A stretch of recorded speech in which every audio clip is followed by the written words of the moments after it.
आज की वीडियो जो है वो how to protect the transformer in case of interturns fault, or the other name is incipient fault.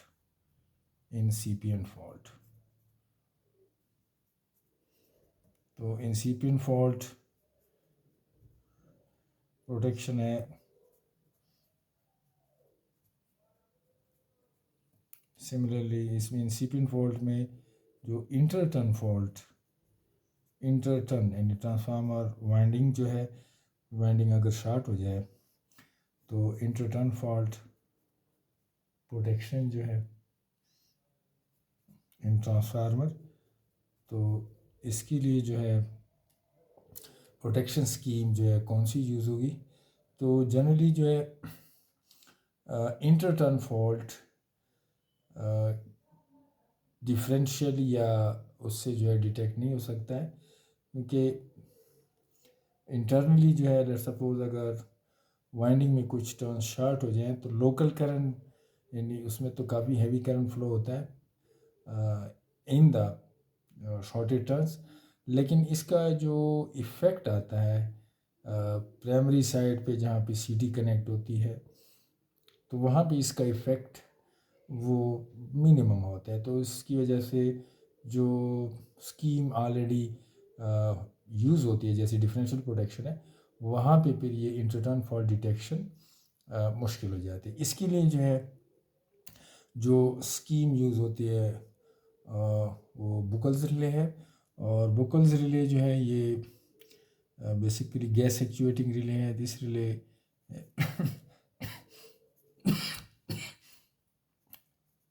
बुकल्स relay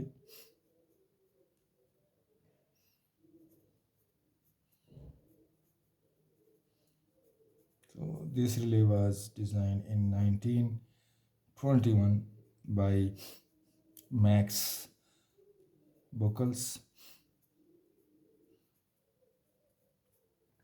और इसकी जो है लोकेशन यहाँ पे अगर हम देखें जी, लोकेशन ये बेसिकली कहाँ पे कनेक्ट होती है। ये जैसे लेट्स सपोज ट्रांसफार्मर है जी, दिस इज ट्रांसफार्मर, तो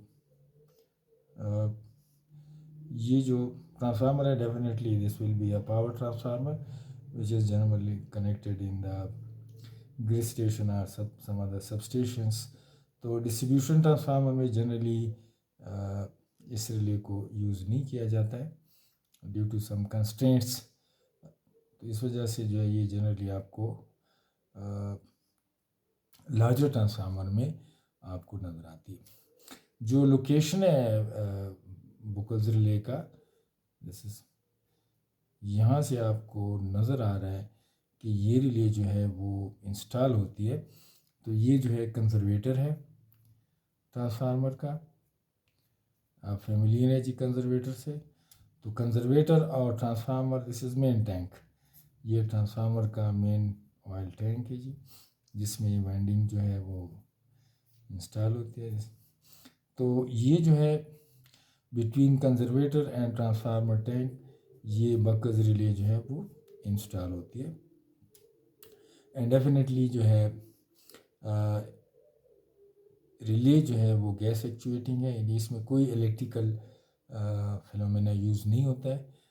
तो गैसेस जो रिलीज़ होती हैं देन उसी की बेस पे ये रिले जो है ऑपरेट होती है। तो बकल्स रिले जो है कंस्ट्रक्शन वाइज जो है बहुत सिंपल है। अगर हम यहाँ पे और से देखें जी, ये जो है ये इसका कंपार्टमेंट है जी, और इसके अंदर जो है यहाँ पे ये आपको नज़र वाले ये जो है ये टू कंजर्वेटर, अगर हम इसको यहाँ इसके साथ कंपेयर करें यहाँ से, तो ये जो है यहाँ से फ्रॉम ट्रांसफार्मर, और ये जो है to conservator, this is conservator. तो ये जो है कंजर्वेटर, और यहाँ से from transformer tank, so this will be from transformer tank.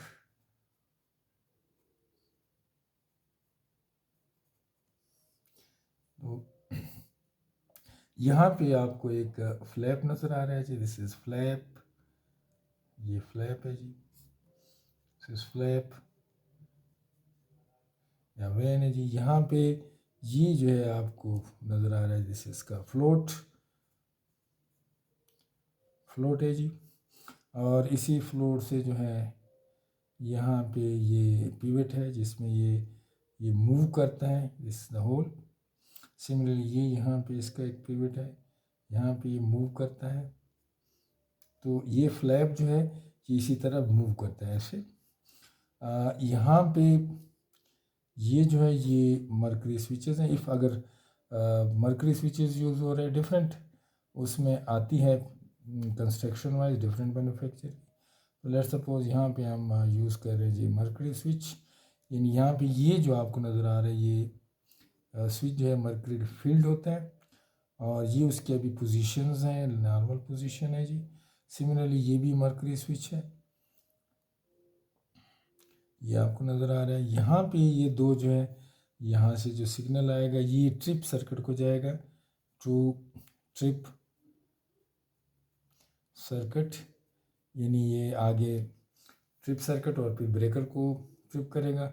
ये दो जो है ऊपर वाले जो है ये टू अलार्म सर्किट, यानी ये जो है अलार्म सर्किट को जाएगा। तो इसमें आप देख रहे हैं कि दो जो है इसमें कॉन्टेक्स्ट यूज़ हो रहे हैं।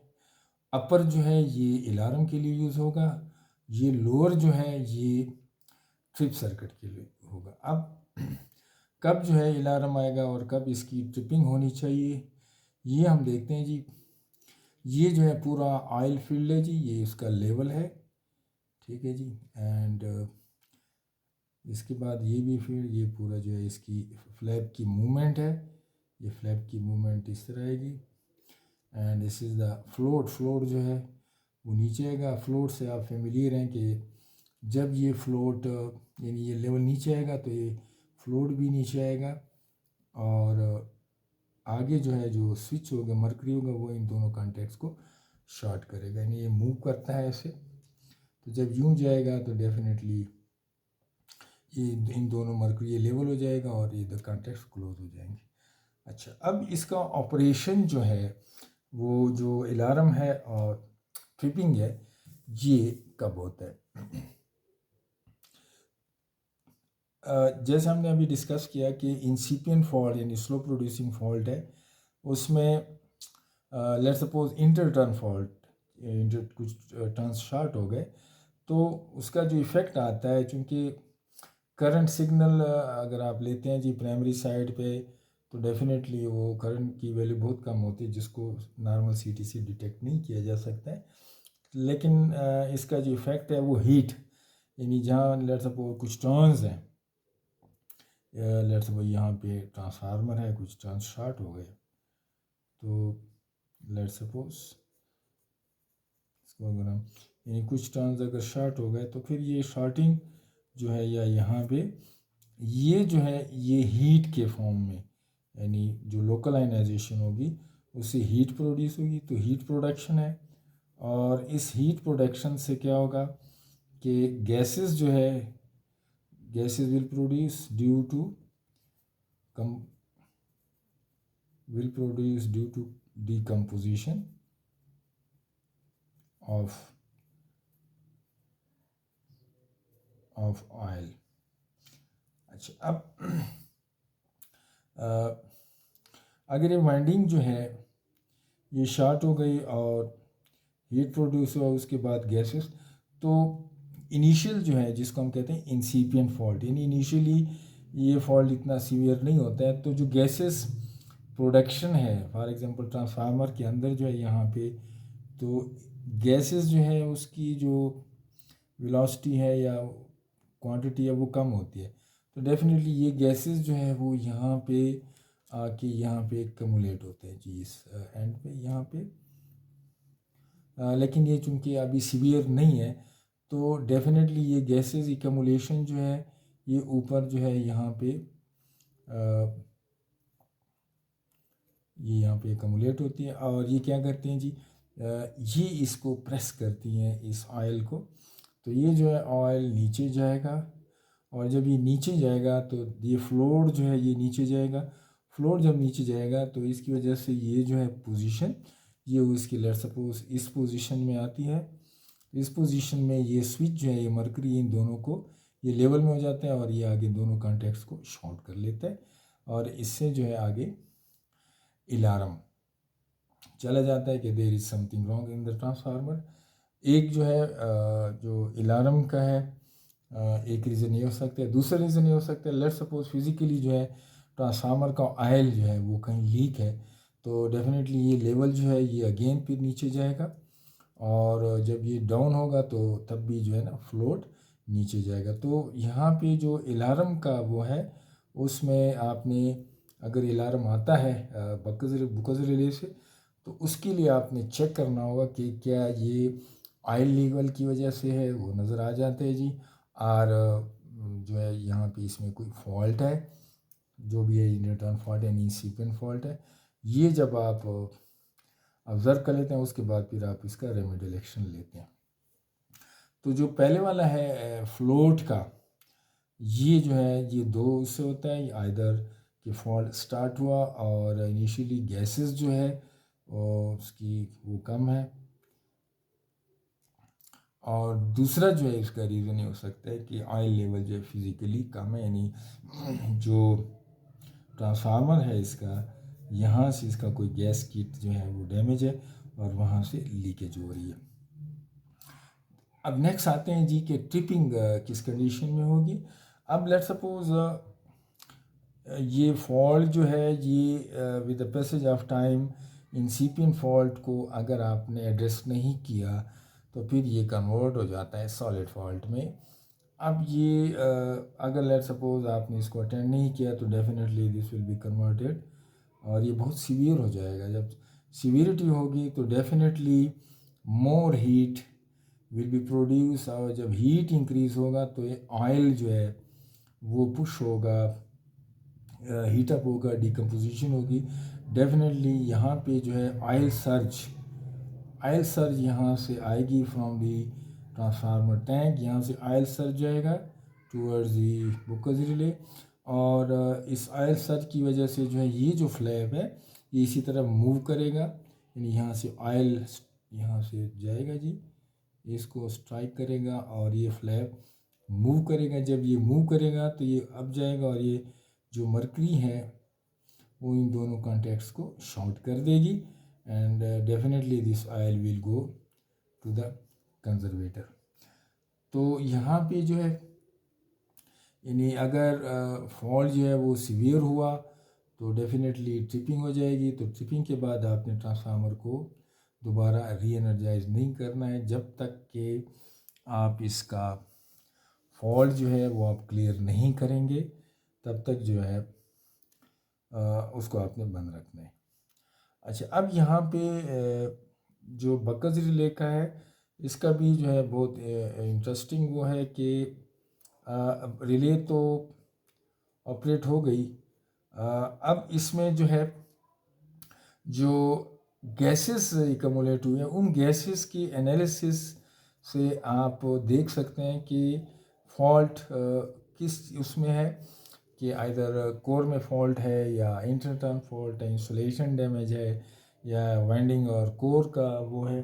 तो इसके लिए जो है एनालिसिस किया जाता है जो ट्रैप्ड गैसेस होती हैं, ठीक है। नहीं, यहाँ इस ऊपर जो यहाँ पे लेट्स सपोज ये पॉइंट है जिससे आप गैसेस को क्या करते हैं जी, पिक करते हैं, यहाँ से गैस एक्यूमुलेशन होती है और फिर यहाँ से आप इसके साथ इंस्ट्रूमेंट लगा के उन गैसेस को आप सैंपल लेते हैं। अब इन जो सैंपल है इसका जो है इसका एनालिसिस किया जाता है, एनालिसिस ऑफ ट्रैप्ड गैसेस, यानी जो गैसेस वहाँ पे आपको सैंपल्स में अवेलेबल होती हैं उन गैसेस को आप एनालिसिस करते हैं। तो इसमें जो है जो गैसेस प्रोड्यूस होते हैं उसमें भी डिफरेंट जो है टाइप्स की गैसेस प्रोड्यूस होती हैं। लेट्स सपोज गैसेस में एक तो हाइड्रोजन है। हाइड्रोजन जो गैस है वो अप्रॉक्सीमेटली 70% जो है गैसेस जितनी भी हैं उसमें 70% गैस जो है वो हाइड्रोजन होती है। ठीक है जी। बाकी जो है वो शेयरिंग होती है डिफरेंट गैसेस की। तो मेन जो इसका कंपोजिशन है वो हाइड्रोजन है। तो हाइड्रोजन आपको तकरीबन मिलेगा H2 हर उसमें। सिमिलरली अगर गैसेस में C2H2 है, ये फार्मूला क्या है, इसको हम एसिटाइलिन कहते हैं जी। This is acetylene. And similarly अगर हाइड्रो C2H2 है, एसिटाइलिन है, और उसके साथ एक और गैस है CH4। तो CH4 जिसका दूसरा जो हम इसको कहते हैं जी मीथेन। ये गैसेस हैं जी। तो ये इसका क्या होगा, यानी इसका डायग्नोसिस जब आप देखते हैं तो इसका रीज़न क्या हो सकता है। तो सिमिलरली और भी गैसेस हैं, इथेन भी है, C2H6 है, C2H6, दिस इज इथेन। ये भी जो है इसमें आ सकते हैं। सिमिलरली C2H4 है। C2H4 जो है ये इथाइलिन है जी, इथाइलिन। ये भी जो है हाइड्रोजन के साथ ये भी अवेलेबल होती है। इसके अलावा जो है का CO2 भी है, ये भी आ सकती है जी CO2। तो ये डिफरेंट जो है गैसेस जो है यहाँ पे जब आप एनालिसिस करते हैं, ले जाते हैं, तो वहाँ पे डिफरेंट गैसेस की कॉम्बिनेशन आ सकता है। तो इसमें लेट्स सपोज अगर आपके पास जो है जो गैसेस हैं और वहाँ पे आपने जब उसका एनालिसिस किया तो आपके पास लेट्स सपोज हाइड्रोजन की आ गई जी, हाइड्रोजन है इस गैसेस में। इसी तरह CH4 है, और इसके अलावा जो है C2H4 है, C2H4। तो अगर ये कॉम्बिनेशन है तो आगे जो डायग्नोसिस होगी उसको hot spot in the core joints. तो ये जो होगा इसका result hot spot in the core joints, यानी जहाँ पे आपके स्ट्रिप्स हैं उनको आपने जॉइंट किया गया, वहाँ पे हॉट स्पॉट्स आया हुआ है, जिससे जो है ये गैसेस प्रोड्यूस हुए हैं, हीटअप हुआ है। तो इसी तरह जो है बाकी गैसेस की भी जो है आप डिफरेंट जो है उसकी तो एक पूरा चार्ट अवेलेबल होता है जी। इसमें जो डायग्नोसिस है वो आप कर सकते हैं जी बकस रिले में।